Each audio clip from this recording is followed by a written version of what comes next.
44,000 Idahoans are Vietnam veterans. On Monday, in honor of Veterans Day, we heard from 4 of them. Their memories, we also heard their trauma. But the story of one Idaho veteran reminds us not everyone who served in Vietnam carried a rifle. Elaine James was among the very few women who served in country, not as a nurse, but in military intelligence. As Hunter Funk explains, it's a job that kept her close to the truth and to the secrets she still carries with her today. I joined the Army to go to the laboratory technology program at Walter Reed, but I never got there. Never got there because Elaine James was meant to do something rare for women at the time. She enlisted in the Army in 1964. Her path took her to officer candidate school, graduated in 1965, and was commissioned the 2nd lieutenant in the Army. After being stationed in several states. Then I went to Vietnam. There were 2 people waiting for me. And you get off the plane and there's a smell that you don't forget, and it's hot. In a war where the stories we hear are often about the frontline combat or hospital ward, her work was one we don't often hear about. I worked for the Chief of Intelligence. I did secret stuff. During the Vietnam War, Army military intelligence primarily focused on collecting and analyzing information to support combat, including decoding messages and gathering reconnaissance data. During the whole time of Vietnam, there were only between maybe 500 to 700 women who went in all the services who were not nurses. It was crucial intelligence for tactical decision-making. You saw what was going on in real time, not what was on the news, not what was finagled with. You saw what was really going on. And sometimes it would just make you sick. A lot of sad things, you know. You could see little kids sleeping on the streets. You had to be very careful, though, because you couldn't accept drinks or accept anything that they're trying to hand you. It might be a bomb.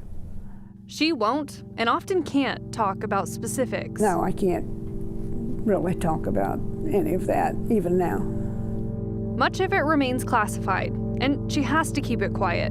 But what she doesn't keep quiet is the after effects from Vietnam. I came back very depressed, I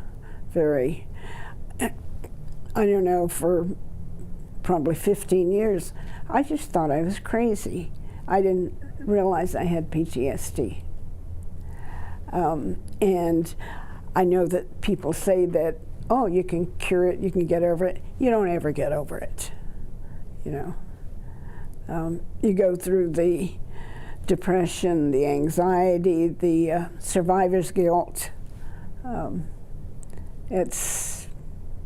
It takes a long time to understand and to deal with it. And it's just something that you live with forever. Elaine's military career didn't end in Vietnam. She served on active duty and in the reserves for more than 3 decades, helping plan for conflicts in the Middle East and Far East, and watched opportunities open up for women in service that were barely imaginable when she enlisted. You weren't raised to know these things. This is back in the days where women did not have the opportunities to do the things that they do today. For instance, at that time, there were no female pilots in the military.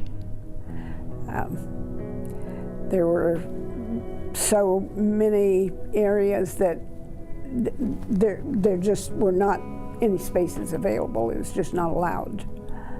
It's so wonderful to see what so many of them are doing. I look at people like Colonel Washington at the Idaho National Guard. She's just so excellent, you know. And I look at what she has accomplished and what she's doing, and what an example she is for young women. And so many women that you can see doing extraordinary things. Extraordinary things, just like what Elaine did in her more than 35 years of service. You heard the Vietnam veterans who came home to anger Even being spat on after asking Elaine about that experience when returning back, she says she knows people who went through that, but her experience was a bit different. She didn't face open hostility. She says instead she was ignored because most women at the time weren't expected to serve in ways that she did. Wow, I mean, that's an amazing career, an amazing story. Yeah. It's just crazy to me, though, when she still talks about the classified information. Stuff gets released, Yes. and has been over the years, but there's still stuff she can't talk about. Yeah, That's she has to amazing. keep that in. Yeah, that's amazing. All right, thank you Yeah. very much, Hunter, for bringing that to us.